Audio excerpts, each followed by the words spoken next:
Mutton biryani কার না ভালো লাগে, আর যদি সেটা এরকম ডেলিশিয়াস ওয়েতে ঘরে থাকা গরম মশলা দিয়েই তৈরি করা যায় তাহলে তো আর কোনো কথাই নেই। তাহলে চলুন কথা না বাড়িয়ে শিখে নেওয়া যাক আজকের এই ইজি এবং ঝরঝরে খুব কম উপকরণে তৈরি করা এই মাটন বিরিয়ানির রেসিপি। প্রথমেই একটি বোলে নিয়ে নিচ্ছি আধা কেজি পরিমাণ বাসমতি চাল, আর এখন এই বাসমতি চালগুলোকে পানি দিয়ে ভিজিয়ে রাখবো 1 ঘন্টার মতো। অন্যদিকে আরেকটি বোলে নিয়ে নিয়েছি 700 গ্রাম পরিমাণ খাসির মাংস, আর খাসির মাংসগুলোকে আমি রেগুলার কাট করে কেটে ভালোভাবে ধুয়ে পানি ঝরিয়ে নিয়ে নিয়েছি। প্রথমে আমি খাসির মাংসটার মধ্যে দিয়ে দিব 2 টেবিল চামচ আদা বাটা এবং 1.5 টেবিল চামচ রসুন বাটা। তারপর আমি এর মধ্যে দিয়ে দিব হাফ কাপ পরিমাণ টক দই। এখন আমি এর মধ্যে দিয়ে দিব 2 টেবিল চামচ ঘরে থাকা গরম মশলা গুঁড়া। আপনারা চাইলে বাজারে কিনতে পাওয়া যায় এরকম যে কোনো বিরিয়ানি মশলাও ব্যবহার করতে পারেন। এখন দিয়ে দিব কয়েকটা ফালি করে রাখা কাঁচামরিচ। আরও দিয়ে দিব কিছু ধনিয়া পাতা কুচি এবং পুদিনা পাতা কুচি। এখন এই সবগুলো উপকরণকে হাত দিয়ে খুব ভালোভাবে মাংসের সাথে মিশিয়ে নিব। মেশানো হয়ে গেলে এখন আমি মাংসটাকে রেস্টে রেখে দিব অ্যাটলিস্ট আধা ঘন্টার জন্য।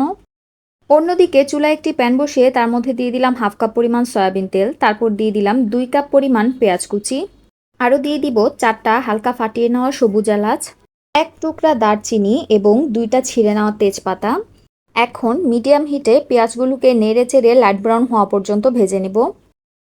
পেঁয়াজগুলো যখন বেরেস্তার মতো হয়ে যাবে তখন আমি কিছু বেরেস্তা এভাবে উঠিয়ে রাখবো যেন বিরিয়ানির শেষে ব্যবহার করতে পারি। আর বাকি পেঁয়াজগুলোর মধ্যে আমি দিয়ে দিব হাফ কাপ পরিমাণ পানি বাকি মশলাগুলো দেওয়ার জন্য।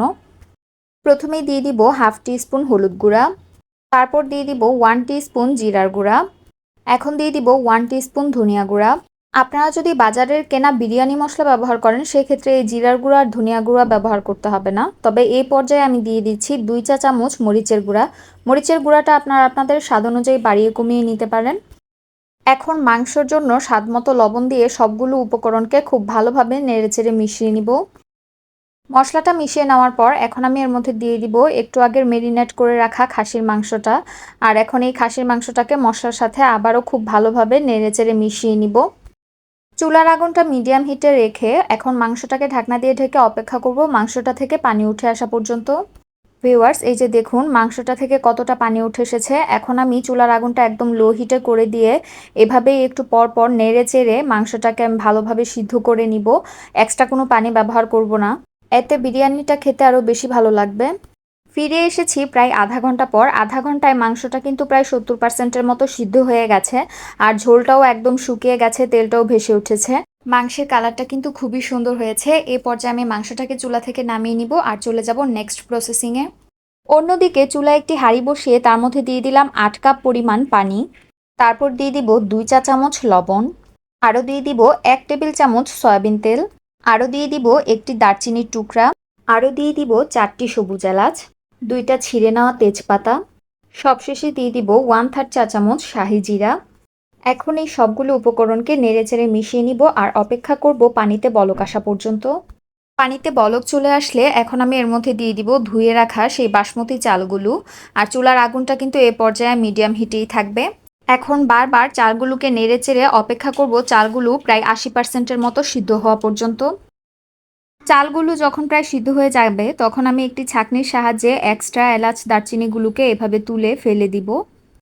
চালগুলো যখন প্রায় 80%-এর মতো সিদ্ধ হয়ে যাবে তখন আমি চালগুলোকে এরকম পানি থেকে ছেঁকে নিব।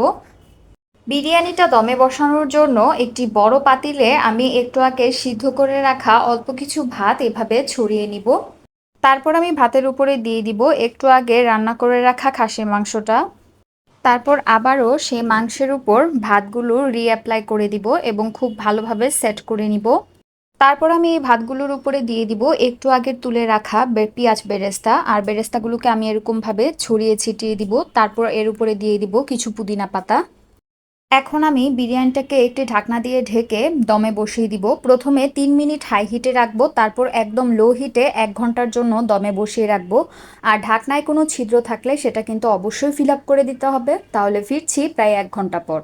ফিরে আসলাম প্রায় ১ ঘন্টা পর। বিরিয়ানিটা কিন্তু একদম হয়ে গেছে। এখন আমি বিরিয়ানিটাকে উল্টে দিব। আর এই যে দেখুন ভাতগুলো কিন্তু যথেষ্ট ঝরঝরে হয়েছে আর খুব ভালো সিদ্ধও হয়েছে। মাংসটাও এখন একদম প্রপার কুক হয়েছে। এখন আমি বিরিয়ানিটাকে চুলা থেকে নামিয়ে নিব।